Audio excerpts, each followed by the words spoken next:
श्री शिवाय नमस्तुभ्यम। आज सुनिए सोमवार व्रत की पौराणिक कथा। बहुत समय पहले वाशकल नामक गांव में बिंदुक नाम का एक ब्राह्मण रहता था। वह अधर्मी, दुरात्मा और महापापी था। उसकी स्त्री बहुत सुंदर थी। उसका नाम चंचुला था। वह सदा उत्तम धर्म का पालन करती थी, परंतु बिंदुक वैश्यागामी था। इस तरह कुकर्म करते हुए बहुत समय व्यतीत हो गया। उसकी स्त्री काम से पीड़ित होने पर भी सधर्म नाश के भय से क्लेश सहकर भी काफी समय तक धर्म भ्रष्ट नहीं हुई, परंतु आगे चलकर वह भी अपने दुराचारी पति के आचरण से प्रभावित होकर दुराचारी और अपने धर्म से विमुख हो गई। इस तरह दुराचार में डूबे हुए उन पति पत्नी का बहुत सा समय व्यर्थ बीत गया। वैश्यागामी दूषित बुद्धि वाला वह दुष्ट ब्राह्मण बिंदुक समय अनुसार मृत्यु को प्राप्त होकर नरक में चला गया। बहुत समय तक नरक के दुखों को भोगकर वह मूढ़ बुद्धि पापी विंध्य पर्वत पर भयंकर पिशाच हुआ। इधर उस दुराचारी बिंदुक के मर जाने पर वह चंचुला नामक स्त्री बहुत समय तक पुत्रों के साथ अपने घर में रहती रही। पति की मृत्यु के बाद वह भी अपने धर्म से गिरकर पर पुरुषों का संग करने लगी थी। सती विपत्ति में भी अपने धर्म का पालन करना नहीं छोड़ती। यही तो तप है। कठिन तो होता है, लेकिन इसका फल मीठा होता है। एक दिन दैव योग से किसी पुण्य पर्व के आने पर वह अपने भाई बंधुओं के साथ गोकर्ण क्षेत्र में गई। उसने तीर्थ के जल में स्नान किया और बंदी जनों के साथ यहाँ वहां घूमने लगी। वह एक देव मंदिर में गई। वहां उसने एक ब्राह्मण के मुख से भगवान शिव की परम पवित्र एवं मंगलकारी कथा सुनी। ब्राह्मण कह रहे थे कि जो स्त्रियां व्यभिचार करती हैं, वे मरने के बाद जब यमलोक जाती हैं, तब यमराज के दूत उन्हें तरह तरह से यंत्रणा देते हैं कि वे उसके कामांगों को तप्त लौह के डंडों से दागते हैं। तप्त लौह के डंडों से उसका संसर्ग कराते हैं। ये सारे दंड इतनी वेदना देने वाले होते हैं कि जीव पुकार पुकार कर कहता है कि अब वह ऐसा नहीं करेगा, लेकिन यमदूत उसे छोड़ते नहीं हैं। कर्मों का फल तो सभी को भोगना पड़ता है। देव, ऋषि, मनुष्य सभी इससे बंधे हुए हैं। ब्राह्मण के मुख से ये वैराग्य बढ़ाने वाली कथा को सुनकर चंचुला भय से व्याकुल हो गई। कथा समाप्त होने पर सभी लोग वहां से चले गए। तब कथा बांचने वाले ब्राह्मण देवता से चंचुला ने कहा, हे ब्राह्मण, धर्म को न जानने के कारण मेरे द्वारा बहुत बड़ा दुराचार हुआ है। स्वामी, मेरे ऊपर कृपा कर मेरा उद्धार कीजिए। आपके प्रवचन को सुनकर मुझे इस संसार से वैराग्य हो गया है। मुझ मूढ़ चित्त वाली पापिनी को धिक्कार है। मैं निंदा के योग्य हूँ। मैं बुरे विषयों में फंसकर अपने धर्म से विमुख हो गई थी। कौन मुझ जैसी को मार्ग में मन लगाने वाली पापिनी का साथ देगा? जब यमदूत मेरे गले में फंदा डालकर मुझे बांध कर ले जाएंगे और नरक में मेरे शरीर के टुकड़े करेंगे, तब मैं कैसे उन महायातनाओं को सहन कर पाऊंगी? मैं सब प्रकार से नष्ट हो गई हूँ, क्योंकि अभी तक मैं हर तरह से पाप में डूबी रही हूँ। हे ब्राह्मण, आप मेरे गुरु हैं, आप ही मेरे माता पिता हैं। मैं आपके शरण में आई हूँ। मुझ अबला का अब आप उद्धार कीजिए। इस प्रकार विलाप करती हुई चंचुला ब्राह्मण देवता के चरणों में गिर पड़ी। तब ब्राह्मण ने उसे कृपा पूर्वक उठाया और इस प्रकार कहा, नारी, तुम सौभाग्यशाली हो, जो भगवान शंकर की कृपा से तुमने वैराग्यपूर्ण ये कथा सुनी है और कथा को सुनकर समय से अपनी गलती का एहसास कर लिया है। तुम डरो मत और भगवान शिव की शरण में जाओ। उनकी परम कृपा से तुम्हारे सभी पाप नष्ट हो जाएंगे। मैं तुम्हें भगवान शिव की कथा सहित वह मार्ग बताऊंगा जिसके द्वारा तुम्हें सुख देने वाली उत्तम गति प्राप्त होगी। शिव कथा सुनने से तुम्हारी बुद्धि शुद्ध हो गई है और तुम्हें पश्चाताप हुआ है तथा मन में वैराग्य उत्पन्न हुआ है। पश्चाताप ही पाप करने वाले पापियों के लिए सबसे बड़ा प्रायश्चित है। जो मनुष्य अपने कुकर्म के लिए प्रायश्चित नहीं करता, वह उत्तम गति प्राप्त नहीं करता, परंतु जिसे अपने कुकृत्य पर हार्दिक पश्चाताप होता है, वह अवश्य ही उत्तम गति का भागीदार होता है। इसमें कोई शक नहीं है। शुद्ध चित्त में ही भगवान शिव और माता पार्वती का वास होता है। वह शुद्ध आत्मा पुरुष सदा शिव के पद को प्राप्त होता है। इस कथा का श्रवण सभी मनुष्यों के लिए कल्याणकारी है, अतः इसकी आराधना और सेवा करनी चाहिए। हे ब्राह्मण पत्नी, तुम अन्य विषयों से अपने मन को हटाकर भगवान शंकर की इस परम पावन कथा को सुनो। इससे तुम्हारे चित्त की शुद्धि होगी और तुम्हें मोक्ष की प्राप्ति होगी। जो मनुष्य निर्मल हृदय से भगवान शिव के चरणों का चिंतन करता है, उसकी एक ही जन्म में मुक्ति हो जाती है। यह कहकर वे ब्राह्मण चुप हो गए। उनका हृदय करुणा से भर गया। वे ध्यान में मग्न हो गए। ब्राह्मण का यह उपदेश सुनकर चंचुला के नेत्रों में आनंद के आंसू छलक आए। वह हर्ष भरे हृदय से ब्राह्मण देवता के चरणों में गिर गई और हाथ जोड़कर बोली कि मैं कृतार्थ हो गई। हे ब्राह्मण, शिव भक्तों में श्रेष्ठ स्वामिन, आप धन्य हैं। आप परमार्थदर्शी हैं और सदा परोपकार में लगे रहते हैं। साधो, मैं नरक के समुद्र में गिर रही हूँ। कृपा करके मेरा उद्धार कीजिए। जिस पौराणिक और अमृत के समान कथा की बात आपने की है, उसे सुनकर ही मेरे मन में वैराग्य उत्पन्न हुआ। उस अमृतमयी कथा को सुनने के लिए मेरे मन में बड़ी श्रद्धा हो रही है। कृपया आप मुझे उसे सुनाइए। कथा सुनने की इच्छा मन में लिए हुए चंचुला उन ब्राह्मण देवता की सेवा में वहीं रहने लगी। उस गोकर्ण नामक महाक्षेत्र में उन ब्राह्मण देवता के मुख से चंचुला भगवान शिव की भक्ति, ज्ञान और वैराग्य बढ़ाने वाले और मुक्ति देने वाली परम उत्तम कथा सुनकर कृतार्थ हुई। उसका चित्त शुद्ध हो गया। वह अपने हृदय में शिव के सगुण रूप का चिंतन करने लगी। वह सदैव शिव सच्चिदानंदमय स्वरूप का स्मरण करती थी। इसके बाद अपना समय पूर्ण होने पर चंचुला ने बिना किसी कष्ट के अपना शरीर त्याग दिया। उसे लेने के लिए एक दिव्य विमान वहां पहुंचा। ये विमान शोभा साधनों से सजा था और शिव गणों से सुशोभित था। चंचुला विमान से शिवपुरी पहुंची।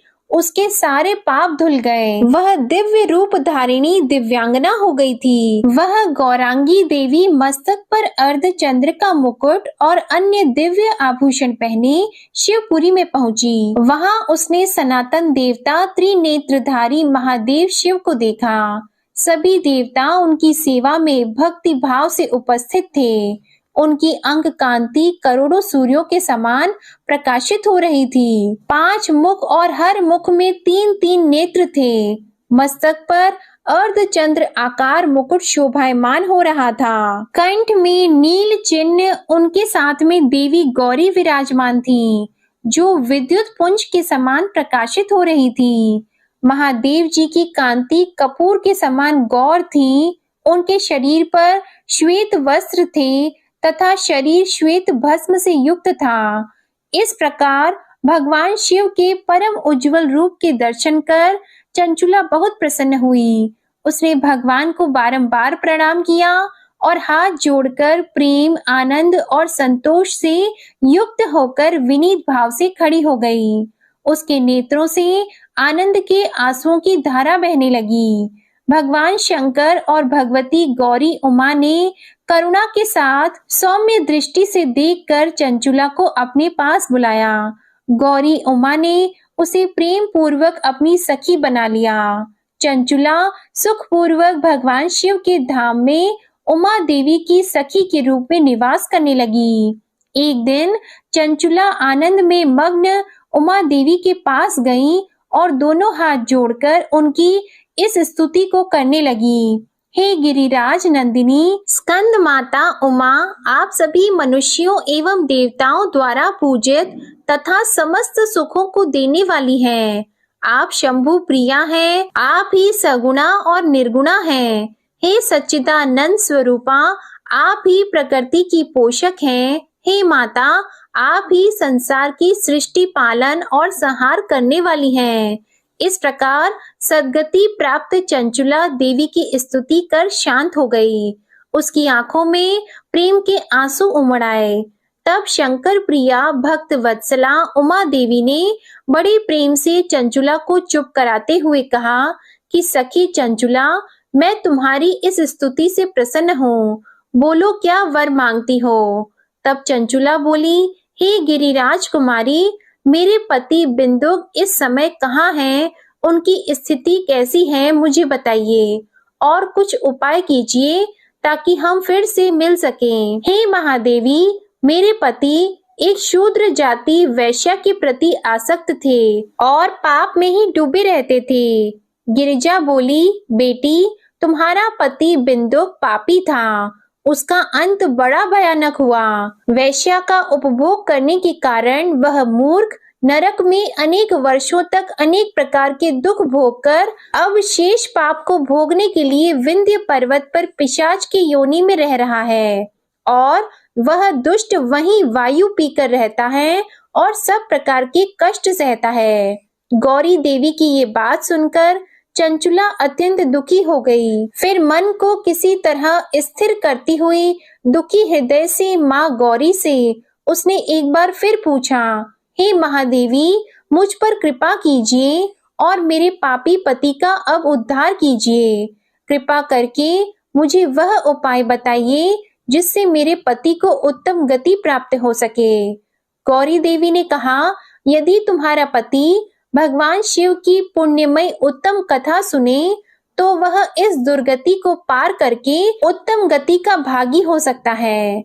अमृत के समान मधुर गौरी देवी के ये वचन सुनकर चंचुला ने दोनों हाथ जोड़कर मस्तक झुकाकर उन्हें बार बार प्रणाम किया और प्रार्थना की कि मेरे पति को भगवान शिव की कथा सुनाने की व्यवस्था कीजिए।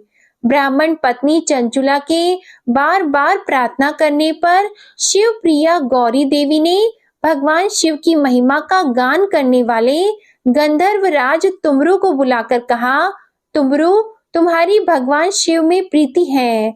तुम मेरे मन की सभी बातें जानकर मेरे कार्यों को सिद्ध करते हो, तो मेरी इस सखी के साथ विंध्य पर्वत पर जाओ। वहां एक महाघोर और भयंकर पिशाच रहता है। पूर्व जन्म में वह पिशाच बिंदुक नामक ब्राह्मण मेरी इस सखी चंचुला का पति था। वह वैश्यागामी हो गया था। वह स्नान संध्या आदि नित्य कर्म छोड़कर अपवित्र रहने लगा। क्रोध के कारण उसकी बुद्धि भ्रष्ट हो गई थी। दुर्जनों से उसकी मित्रता तथा सज्जनों से द्वेष बढ़ गया था। वह अस्त्र शस्त्र से हिंसा करता, लोगों को सताता और उनके घरों में आग लगा देता था। चांडालों से दोस्ती करता और वह रोज वैश्या के पास जाता था। पत्नी को त्याग कर दुष्ट लोगों से दोस्ती कर उन्हीं के संपर्क में रहता था। वह मृत्यु तक दुराचार में फंसा रहा। मृत्यु के बाद उसे पापियों के भोग स्थान यमपुरी में ले गए। वहां घोर नरकों को सहकर इस समय वह विंध्य पर्वत पर पिशाच बनकर रह रहा है और पापों का फल भोग रहा है। तुम उसके सामने परम पुण्यमयी पापों का नाश करने वाली भगवान शिव की दिव्य कथा का प्रवचन करो। इस कथा के सुनने से उसका हृदय सभी पापों से मुक्त होकर शुद्ध हो जाएगा और वह प्रेत योनि से मुक्त हो जाएगा। दुर्गति मुक्त होने पर उस बिंदुक नामक पिशाच को तुम विमान पर बिठाकर भगवान शिव के पास ले आना। माँ उमा का आदेश पाकर गंधर्व राज तुमरु प्रसन्नता पूर्वक अपने भाग्य की सराहना करते हुए चंचुला को साथ लेकर विमान से पिशाच के निवास स्थान विंध्य पर्वत पर गया। वहां पहुंचकर उसने विशाल आकृति वाले पिशाच को देखा। उसका शरीर विशाल था, उसकी ठोड़ी बड़ी थी। वह कभी हंसता, कभी रोता, कभी उछलता था। महाबली तुमरु ने बिंदुक नामक पिशाच को पाशों से बांध लिया। उसके पश्चात तुमरु ने कथा बांचने के लिए स्थान तलाश कर मंडप की रचना की।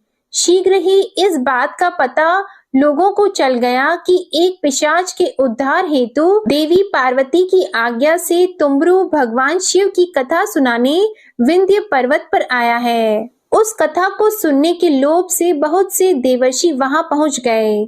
सभी को आदर पूर्वक स्थान दिया गया। पिशाच बिंदुक को पाशों में बांधकर आसन पर बिठाया गया और तब तुमरू ने परम उत्तम भगवान शिव की अमृत कथा का गान शुरू किया, जिससे सभी श्रोता कृतार्थ हो गए। परम पुण्यमयी कथा को सुनकर पिशाच सभी पापों से मुक्त हो गया और उसने पिशाच शरीर का त्याग कर दिया। शीघ्र ही उसका रूप दिव्य हो गया। उसका शरीर गौर वर्ण का हो गया। शरीर पर श्वेत वस्त्र एवं पुरुषों के आभूषण आ गए।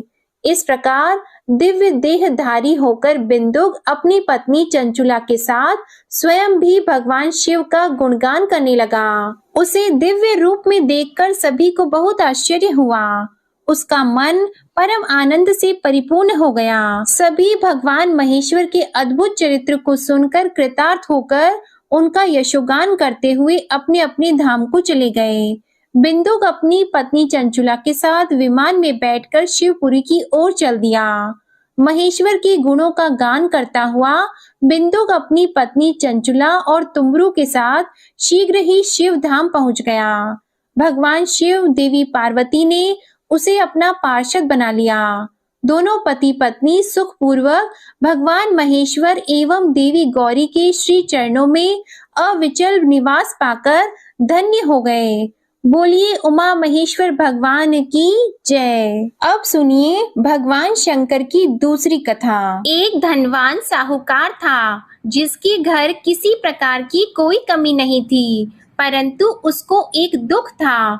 उसका कोई पुत्र नहीं था। वह इसी चिंता में दिन और रात रहता था और वह पुत्र की कामना से हर सोमवार को शिवजी का व्रत और पूजन किया करता था।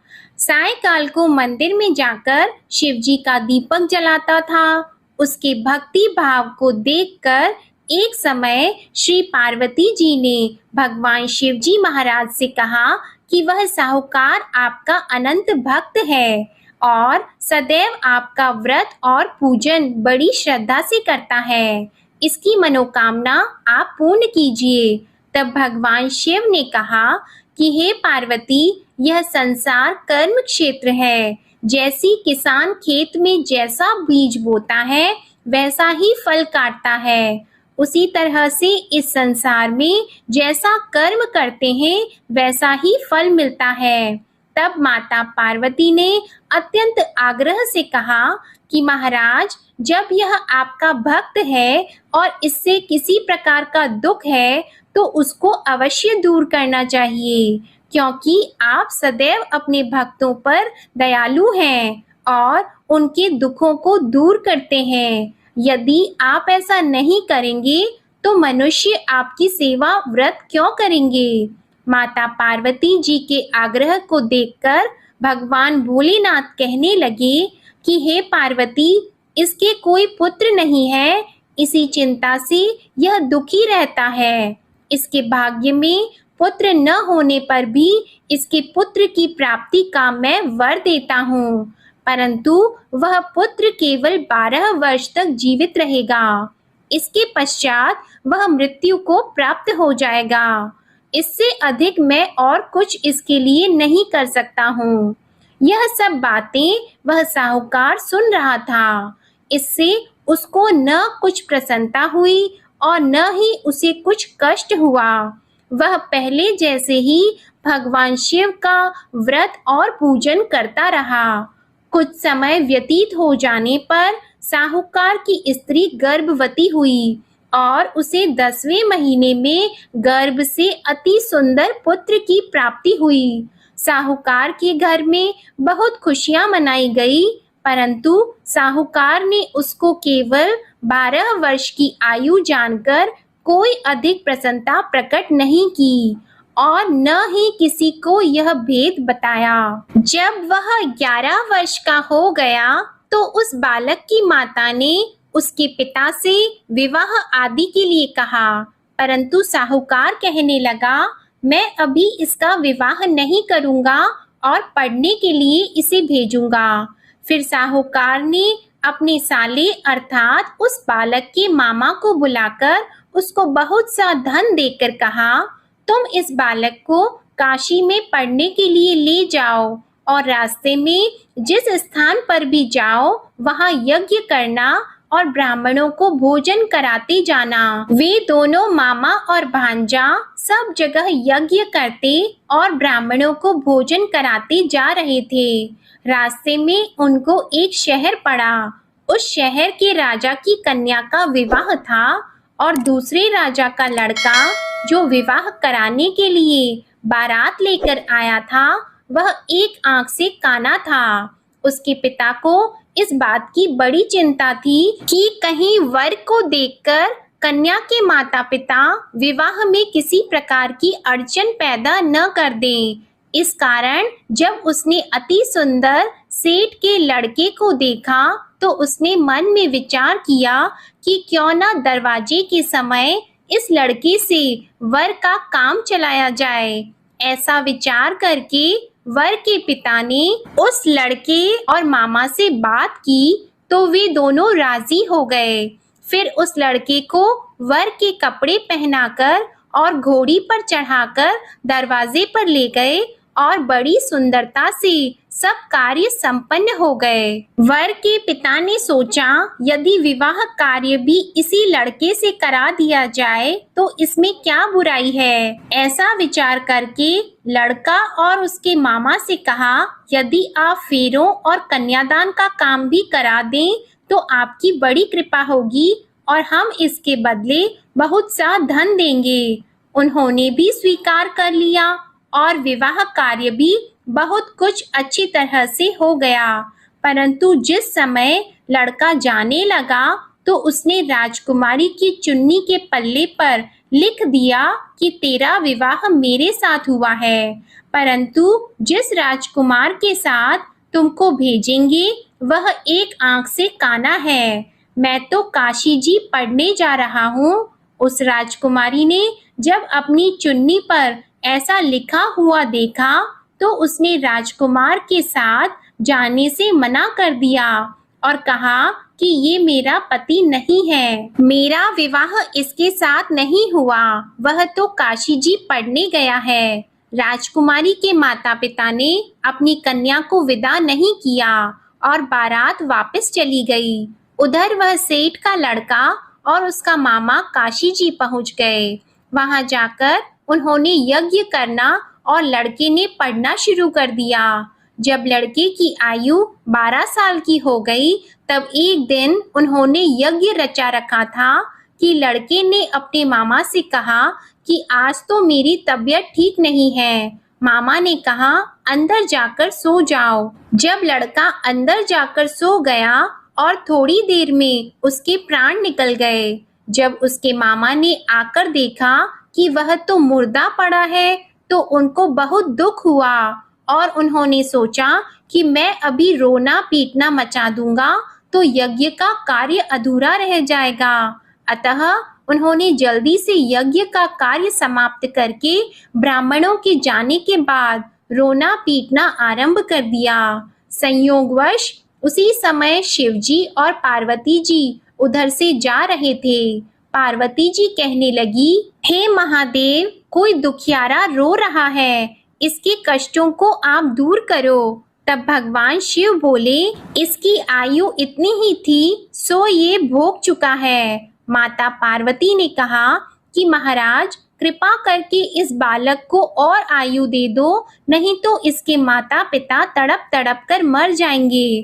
पार्वती जी के इस प्रकार बार बार आग्रह करने पर भगवान शिव जी ने उसे जीवन दान दे दिया और शिव जी की कृपा से लड़का जीवित हो गया। शिव जी और पार्वती जी कैलाश पर्वत पर चले गए। तब इस प्रकार यज्ञ करते हुए लड़का और उसके मामा अपने घर की ओर चल पड़े। रास्ते में उसी शहर में गए जहां उसका विवाह हुआ था और जहां पर आकर यज्ञ किया तो लड़के के ससुर ने उसे पहचान लिया और अपने घर महल में जाकर बड़ी खातिर के साथ बहुत दास दासियों के सहित आदर पूर्वक लड़की और जमाई को विदा किया। जब वह अपने शहर के निकट आए तो मामा ने कहा, मैं पहले तुम्हारे घर जाकर सबको खबर करता हूँ। उस समय लड़के के माता पिता अपने घर की छत पर बैठे हुए थे और उन्होंने यह प्रण कर रखा था कि यदि हमारा पुत्र सकुशल घर आएगा तो राजी खुशी नीचे उतरकर आ जाएंगे, नहीं तो छत से गिरकर अपने प्राण खो देंगे। इतने में उस लड़के के मामा ने जाकर यह समाचार दिया कि आपका पुत्र आ गया है, परंतु उनको विश्वास नहीं हुआ। तब उसके मामा ने शपथ पूर्वक कहा कि आपका पुत्र अपनी स्त्री के साथ बहुत सारा धन लेकर आया है। तो सेठ ने आनंद के साथ उसका स्वागत किया और बड़ी प्रसन्नता से रहने लगे। इस प्रकार जो भी व्यक्ति सोमवार का व्रत करता है अथवा इस कथा को पढ़ता है या सुनता है, भगवान भोलेनाथ उसके सभी दुखों को दूर करके उसकी समस्त मनोकामनाओं को पूर्ण करते हैं। बड़ी ही श्रद्धा और भक्ति के साथ अब आप सुनिए सोमवार की दूसरी कथा। एक बार की बात है, माता पार्वती शिवजी को पति के रूप में प्राप्त करने के लिए घोर तप कर रही थी। उनके तप को देखकर देवताओं ने शिवजी से देवी की मनोकामना को पूर्ण करने की प्रार्थना की। शिवजी ने पार्वती जी की परीक्षा लेने के लिए सप्त ऋषियों को भेजा। सप्त ऋषियों ने शिवजी के सैकड़ों अवगुण गिनाए, पर पार्वती जी को महादेव जी के अलावा किसी और से विवाह मंजूर नहीं था। तब शंकर जी ने स्वयं पार्वती जी की परीक्षा लेने की ठानी। तब भगवान शंकर स्वयं प्रकट हुए और पार्वती जी को वरदान देकर अंतर्ध्यान हुए। इतने में पार्वती माता जहाँ तप कर रही थी, वहीं पास में तालाब में मगरमच्छ ने एक लड़के को पकड़ लिया। लड़का जान बचाने के लिए चिल्लाने लगा। तब पार्वती जी से उस बच्चे की चीख सुनी नहीं गई। द्रवित हृदय होकर वे तालाब पर पहुंची। वहां देखा कि मगरमच्छ लड़के को तालाब के अंदर खींचकर ले जा रहा है। लड़के ने देवी को देखकर कहा कि मेरी माता पिता और भाई बंधु कोई नहीं है, आप मेरी रक्षा करें।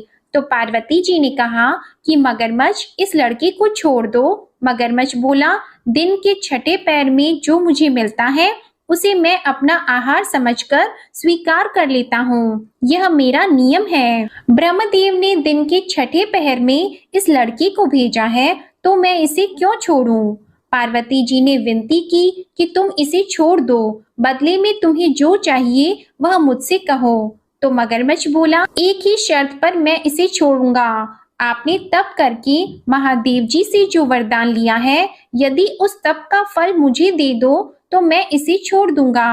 पार्वती जी तुरंत तैयार हो गईं। उन्होंने कहा, मैं अपने तप का फल तुम्हें देने को तैयार हूँ, लेकिन तुम इस बालक को छोड़ दो। मगरमच्छ ने समझाया, सोच लो देवी, जोश में आकर संकल्प मत करो। हजारों वर्षों तक जैसा तप किया है वैसा देवताओं के लिए भी संभव नहीं है।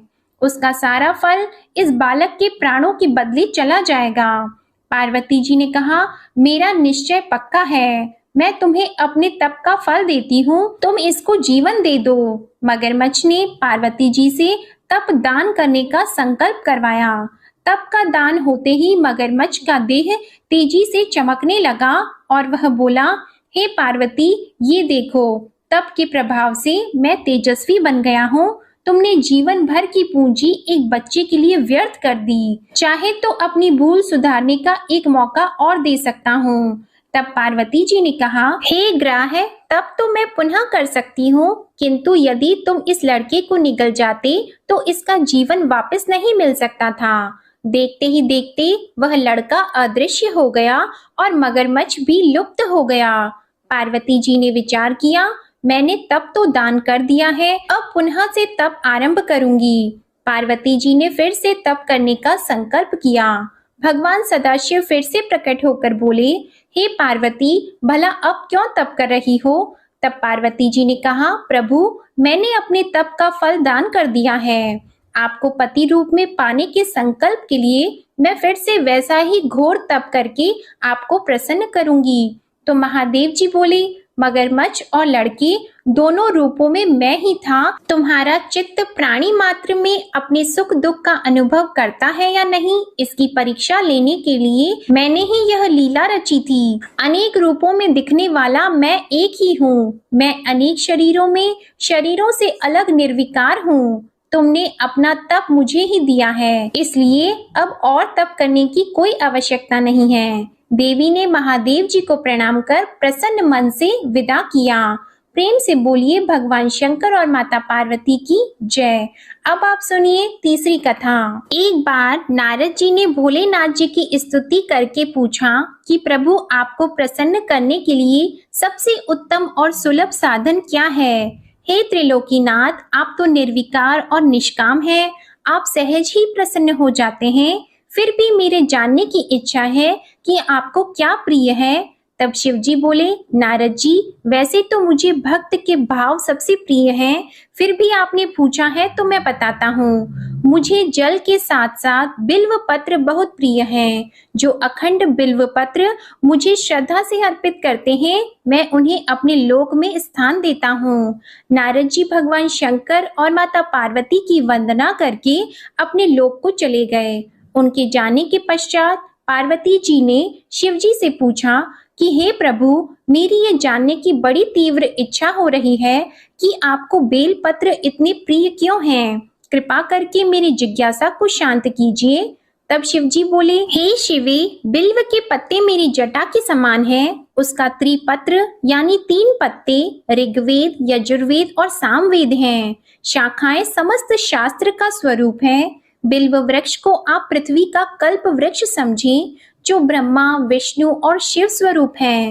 हे पार्वती, स्वयं महालक्ष्मी जी ने शैल पर्वत पर बिल्व वृक्ष रूप में जन्म लिया था। इस कारण भी बेल का वृक्ष मेरे लिए अति प्रिय है। महालक्ष्मी जी ने बिल्व का रूप धरा, ये सुनकर पार्वती जी कौतूहल में पड़ गईं और पार्वती जी कौतूहल से उपजी जिज्ञासा को रोक न पाईं। उन्होंने पूछा, देवी लक्ष्मी ने आखिर बिल्व वृक्ष का रूप क्यों लिया? आप ये कथा विस्तार से कहें। तब भोलेनाथ ने देवी पार्वती जी को कथा सुनाना आरंभ किया। हे देवी, सतयुग में ज्योति रूप में मेरे अंश का रामेश्वर लिंग था। ब्रह्मा आदि देवों ने उसका विधिवत पूजन अर्चन किया था। इसका परिणाम ये हुआ कि मेरे अनुग्रह से वाणी देवी सबकी प्रिय हो गई। वे भगवान विष्णु को सतत प्रिय हो गई। मेरे प्रभाव से भगवान केशव के मन में वाग देवी के लिए जितनी प्रीति उत्पन्न हुई, वह स्वयं लक्ष्मी जी को नहीं भाई। लक्ष्मी देवी का श्री हरि के प्रति मन में कुछ दुराव पैदा हो गया। वह चिंतित और रुष्ट होकर चुपचाप परम उत्तम श्री शैल पर्वत पर चली गईं। वहां उन्होंने तप करने का निश्चय किया और उत्तम स्थान का चयन करने लगी। महालक्ष्मी ने उत्तम स्थान का निश्चय करके मेरे लिंग विग्रह की उग्र तपस्या प्रारंभ की। उनकी तपस्या कठोरतम होती जा रही थी। हे परमेश्वरी, कुछ समय के बाद महालक्ष्मी जी ने मेरे लिंग विग्रह से थोड़ा ऊर्ध्व में एक वृक्ष का रूप धारण कर लिया। अपने पत्तों और पुष्प द्वारा निरंतर मेरा पूजन करने लगी। इस तरह महालक्ष्मी जी ने लाखों वर्षों तक घोर आराधना की। अंततः उन्हें मेरा अनुग्रह प्राप्त हुआ। मैं वहां प्रकट हुआ और देवी से इस घोर तप की आकांक्षा पूछकर वर देने को तैयार हुआ। महालक्ष्मी जी ने मांगा कि श्री हरि के हृदय में मेरे भाव से वाग देवी के लिए जो स्नेह हुआ है वह समाप्त हो जाए। तब शिव जी बोले, मैंने महालक्ष्मी जी को समझाया, श्री हरि के हृदय में आपके अतिरिक्त किसी और के लिए कोई प्रेम नहीं है। वाग देवी के प्रति उनका प्रेम नहीं अपितु श्रद्धा है। यह सुनकर लक्ष्मी जी प्रसन्न हो गईं और पुनः श्री विष्णु के हृदय में स्थित होकर निरंतर उनके साथ विहार करने लगी। हे पार्वती, महालक्ष्मी के हृदय का एक बड़ा विकार इस प्रकार दूर हो गया। इस कारण हरिप्रिया उसी वृक्ष रूप में सर्वदा अतिशय भक्ति से भरकर यत्न पूर्वक मेरी पूजा करने लगी। हे पार्वती, इसी कारण विश्व का वृक्ष, उसके पत्ते, फल, फूल आदि मुझे बहुत प्रिय हैं। मैं निर्जन स्थान में बिल्व वृक्ष का आश्रय लेकर रहता हूँ। बेल वृक्ष को सदा सर्व तीर्थ में एवं सर्व देवमय मानना चाहिए। बिल्व पत्र, बिल्व फूल, बिल्व वृक्ष अथवा बिल्व काष्ठ के चंदन से जो मेरा पूजन करता है वह भक्त मेरा अति प्रिय है। बिल्व वृक्ष को शिव के समान ही समझो। वह मेरा शरीर है जो बिल्व पर चंदन से मेरा नाम अंकित करके मुझे अर्पण करता है। मैं उसे सभी पापों से मुक्त करके अपने लोक में स्थान देता हूँ। हे देवी, उस व्यक्ति को स्वयं लक्ष्मी जी भी नमस्कार करती है जो मेरा पूजन करते हैं। जो बिल्व मूल में प्राण छोड़ता है उसको रुद्र देह प्राप्त होता है और ऐसे मनुष्य पर सदैव ही माता लक्ष्मी की कृपा रहती है और साथ ही साथ भगवान नारायण की कृपा भी उन पर सदैव बनी रहती है। प्रेम से बोलिए भगवान शिव और माता पार्वती की जय। अब सुनिए गणेश भगवान की कथा। एक साहूकार था, उसके घर रोज एक ब्राह्मणी रोटी लेने के लिए घर आती थी। घर के अंदर घुसते ही पोल के ऊपर गजानन जी का मंदिर था। वह गणेश जी को रोटी का एक कौर हमेशा भोग लगाती थी। बहुत दिन हो गए। गणेश जी महाराज ने कहा कि यह मुझे हमेशा भोजन करवाती है, मुझे इसे कोई ना कोई उपहार जरूर देना चाहिए। गणेश जी एक दिन उसके थाली में हीरे मोती भर देते हैं। ब्राह्मणी तो थाली लेकर अपने घर आ गई और साहूकार से रोटी लेने के लिए आना बंद हो गई। साहूकारनी ने उसे बुलावा भेजा कि बाई, रोटी लेने के लिए क्यों नहीं आती हो। ब्राह्मणी ने कहा कि मुझ पर गणेश जी प्रसन्न हो गए। बहुत वर्ष तक रोटी लेने के लिए आ गई लेकिन अब नहीं आऊंगी। साहूकारनी मन में बहुत नाराज हुई और गणेश जी से कहा कि आप ब्राह्मणी के ऊपर प्रसन्न हुए परंतु मुझ पर प्रसन्न नहीं हुए। तब गणेश जी की मूर्ति हटाकर उसने बाहर फेंक दी। इधर सेठ जी की दुकान में धंधा पानी बंद हो गए। एक दिन सेठ जी की नजर पोल के मंदिर पर गई तो सेठानी जी को पूछा कि गणेश जी कहाँ गए। तो साहूकारनी ने कहा कि ऐसे गणेश जी का क्या करें जो ब्राह्मणी पर तो प्रसन्न हो गए लेकिन हमारे ऊपर प्रसन्न नहीं हुए। इस कारण मैंने तो गणेश जी को हटाकर फेंक दिया है। तब सेठ जी ने कहा कि यह तुमने क्या किया, मेरा तो व्यापार और धंधा चलना बंद हो गया है। गणेश जी तुमने कहाँ फेंके हैं, जल्दी बताओ, मैं उन्हें वापस लेकर आता हूँ। साहूकार जी वापस से गणेश जी को लेने के लिए गए तो गणेश जी इतने भारी हो गए कि वे उठे ही नहीं। साहूकार जी ने कहा कि मेरे से गलती हो गई है, आप मेरे घर पधारिए। गणेश जी तो और भी भारी होते गए और कहा कि मैं तो नहीं चलूंगा, पहले साहूकारनी को बुलाकर यहाँ लाओ और वह मुझसे माफी मांगेगी तो ही मैं चलूंगा। और गणेश जी ने कहा कि मुझे हमेशा सवा सेर का चूरमा करके भोजन कराओगे तो ही मैं चलूंगा। साहूकार साहूकारनी को लेकर आए और उससे माफी भी मंगवाई और सवा सेर का चूरमा चढ़ाने की हाँ भी भरी। तब साहूकार और साहूकारनी ने गणेश जी को वापस घर लाकर उन्हें पोल में बिठाया। ऐसा करने पर साहूकार का व्यापार फिर से चलने लगा। हे गणेश जी महाराज, जैसे साहूकार और साहूकारनी पर आप प्रसन्न हुए वैसे सभी पर प्रसन्न होना। बोलिए गणेश जी महाराज की जय। अब आप सुनिए भगवान भोलेनाथ की आरती। ओम जय शिव ओमकारा, प्रभु हरे शिव ओमकारा। ब्रह्मा विष्णु सदा शिव, ब्रह्मा विष्णु सदा शिव, अर्धांगी धारा। ओम जय शिव ओमकारा। एकानन चतुरानन पंचानन राजे, स्वामी पंचानन राजे। हंसासन गरुड़ासन, हंसासन गरुड़ासन, वृषवाहन साजे। ओम जय शिव ओमकारा। दो भुज चार चतुर्भुज, दस भुज अति सोहे, स्वामी दस भुज अति सोहे।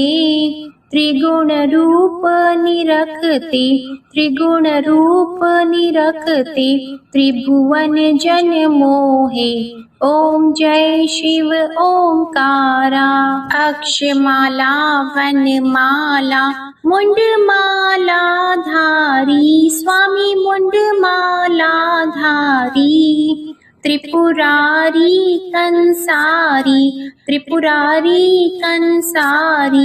करमालाधारी ओम जय शिव ओंकारा श्वेतांबर पीतांबर बाघंबर अंगे स्वामी बाघंबर अंगे सनकादिक गरुणादिक भूतादिक संगे ओम जय शिव ओंकारा कर की मध्य कमंडल चक्र त्रिशूलधारी स्वामी चक्र त्रिशूलधारी सुखकारी दुखहारी जगपालनकारी ओम जय शिव ओंकारा ब्रह्मा विष्णु सदाशिव जानत अविवेका स्वामी जानत अविवेका प्रणवाक्षर में शोभित ये तीनों एका ओम जय शिव ओंकारा त्रिगुण स्वामी जी की आरती जो कोई नर गावे स्वामी जो कोई नर गावे कहत शिवानंद स्वामी मन वांछित फल पावे ओम जय शिव ओंकारा ओम जय शिव ओंकारा। जय भोलेनाथ। आपको ये कथा पसंद आए तो इसे लाइक करके चैनल को जरूर सब्सक्राइब करिएगा और कमेंट में भगवान भोलेनाथ जी की जय जरूर लिखिएगा। इसी के साथ आज आप हमारे चैनल पर कार्तिक मास महात्म्य की कथा और तुलसी विवाह की पूजा विधि की वीडियो भी हमारे चैनल पर जरूर देखिएगा। ओम नमः शिवाय।